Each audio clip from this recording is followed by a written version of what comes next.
So there we go. All right. Okay, you guys have any questions? Sorry. Okay, let's go ahead and focus on this one, because this one is going to be a little bit nasty. Okay, the program is not long. You can see that the program is just a little bit longer than the factorial program, but not by much. What is interesting about this program is, well, there are several things. One, if you look at subroutine S5, you can see that it has two parameters. One is passed by value, the other one is passed by reference. Well, there are no rules saying that you cannot have a mixture of passing by value and passing by reference parameters, so this is perfectly fine. It also has return statements. Okay, you can see line 6 and line 9 are return statements. It can modify, it can pass a result out by using the by ref parameter. It can also use the return statement to return a calculated result back to the invoking statement. Okay, so that's the first part that is interesting. The second part that is somewhat interesting is this statement here. Let me move the other box out of the way, or make this a little bit bigger so we can see. There we go.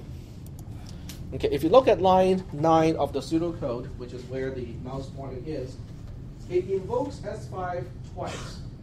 And the two sides are joined by a multiplication. And if you look at the parameters, they are identical. In other words, I invoke S5 using n minus 1 to specify n here. Same thing here. I invoke S5 with n minus 1 to specify n over here. I use x to specify x. I use x to specify x. So if you look at the left-hand side and the right-hand side of the multiplication, the invocations are identical. So you might think, some people might think and say, well, in that case, can't we just simplify the whole thing and just say, well, we calculate one side, multiply it by 2, and be done with it?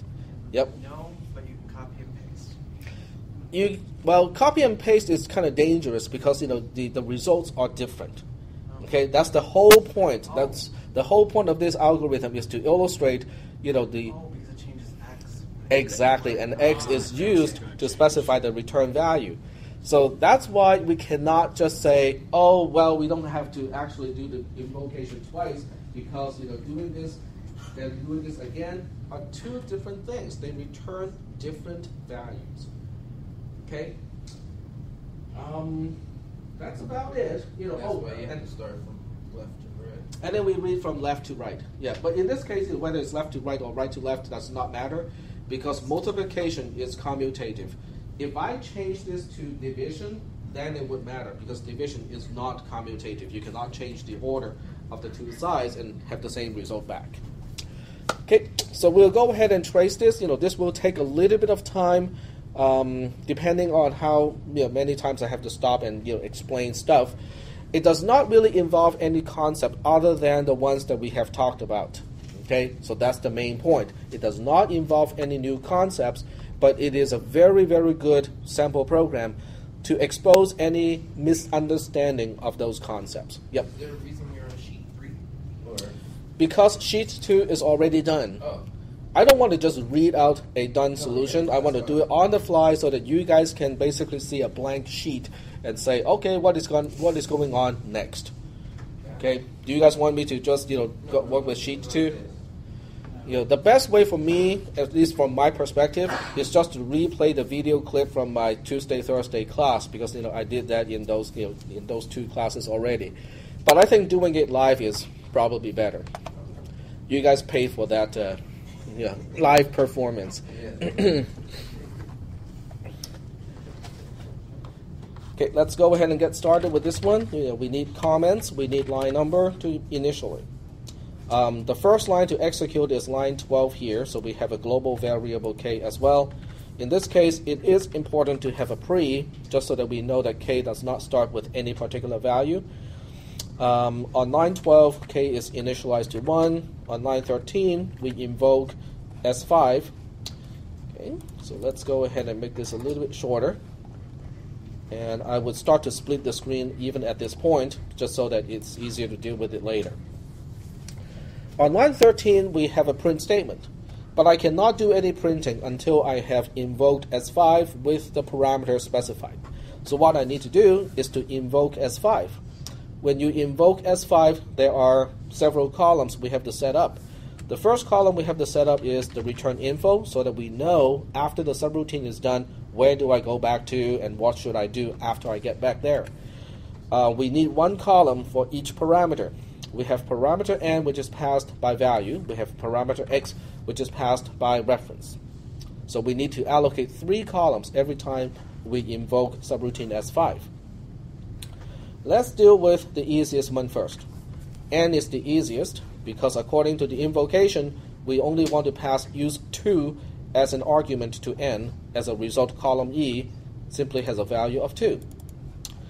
The next easiest one is x. Parameter x has an argument of k.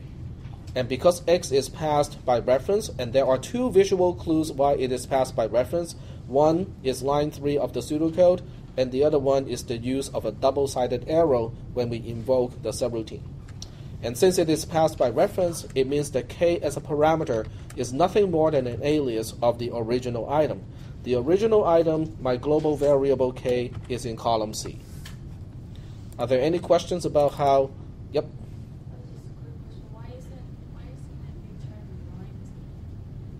Why is it not a return line number? Because because the subroutine has a return inside. Okay. Okay. So now the big question is, what do we do with return info? Return info basically, indicates the line number that we are supposed to go back to. In this case, it's line 13. You also have to write everything else that it's supposed to do on line 13 after we return from the invocation.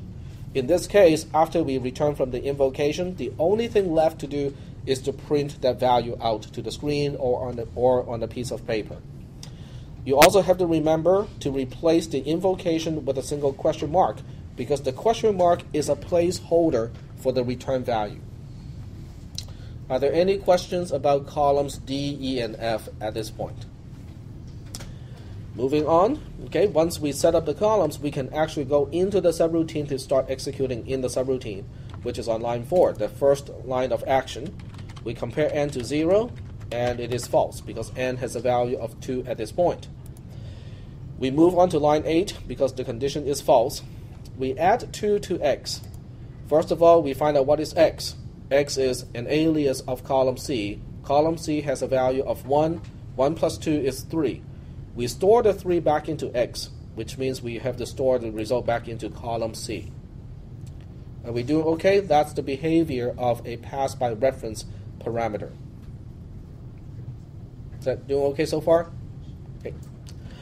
Then we move on to line 9. Now we have a big question, because when we move on to line 9, well, let's deal with return info first. Well, no. We don't want to do that. We are on line 9 at this point. What does line 9 want to do, ultimately? Well, ultimately it wants to return the value, right? But we are not ready to. We're not ready to return anything because we have 2 invocations and a multiplication to perform first. So what do we do with more than 1 invocations on the same line? One at a time. We do one at a time, exactly. We do one at a time from left to right, and if necessary, use parentheses to indicate the order. So in this case, since we're doing it from left to right, we'll handle the one to the left-hand side first. In other words, we are now invoking S5, passing n minus 1 to n, and passing x to x. Oh, well, if we're invoking S5, I have to set up the same 3 columns. So the easiest thing to do is just to copy the 3 column heading first, because I know that I need these 3 columns. What is n? N is n minus 1. Okay, I use the argument is n minus 1 to pass to the parameter n. Column E is my current context. 2 minus 1 is 1. Oops, I think did I modify the wrong? Nope. And x is passed by reference. Okay, x is just passed to x. In other words, I am using column F to pass to column I. So what should I say here in column I? We do not make aliases out of alias, so it refers to the original item. Okay? See, I told you guys that this is a very good example because if anyone has any misunderstanding of any concept related to subroutines, it will most likely expose those. Look at it as one of those dye thing that you chew on to expose plaque in your mouth, on your teeth and gum and whatnot. That's this program. It's a good thing. Once you see all the blue stuff, you know how to brush. Okay, are we okay with column I? We do not make aliases out of alias. Okay, you just copy an alias along when you pass by reference down the line. Okay, now we are in return info. Okay, how do we specify return info? We start with a line number. We copy just about everything on that line, except the invocation that we are dealing with at this point, which is the left-hand side. But everything else, including the invocation on the right-hand side, we just copy that verbatim. Okay, don't make any changes. Just copy it the way that it is.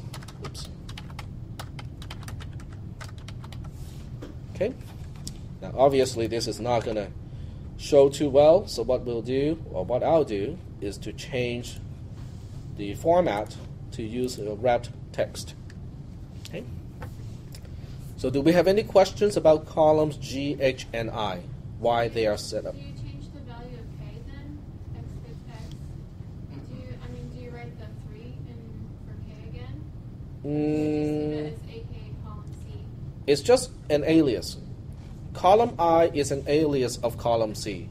Whatever I do to X, I have to do it to column C, which is K.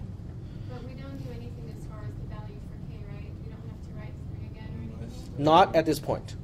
Yep. We only do something when we access K, when we access X. Okay. So we'll see that later, in just a little bit. Okay. This is my current context column G and H and I, and we go back to the beginning of the subroutine because this is a brand new invocation of S5. We start with line 4 again. Line 4 is asking, does n equal to 0? No, it equals to 1. Question? No, I was going to say you could can you split the top row, but you don't need to. Eventually we have to anyway, so we can just kind of do it now. Like that. Okay, so we are on line 8 right now. Line 8 wants to add 2 to X. So that will answer your question a little bit earlier. Line 8 wants to calculate, first of all, what is X plus 2. X is an alias of column C. Column C, well, I have to scroll again to show you the value of column C right now. It has a value of 3 at this point. 3 plus 2 is 5. Okay, the right-hand side of the assignment is 5 on line 8. What are we doing with the 5? We store it back into X. What is X? It's an alias of column C. As a result, column C itself is updated to a value of 5. Okay, so that's the behavior of a pass-by-reference parameter. You do not change the column that belongs to the parameter. You change the column that it refers to, and hence the name passing by reference. Okay, are we doing okay with the mechanism of passing by reference? Okay. And now we are on line 9 again. So same stuff. On line 9, this is the first time we get to line 9 as far as this invocation is concerned. How do I know this is the first time we get here? We got here from line 8. Okay, now you will see that we have to go back to line 9 multiple times. Okay. And I know this is the first time I get to line 9 because I came here from line 8. Well, if this is the... Yep, go ahead. You didn't go there from line 8? Row 8? Row 8? No, this has nothing to do with this. Okay, it just so happens there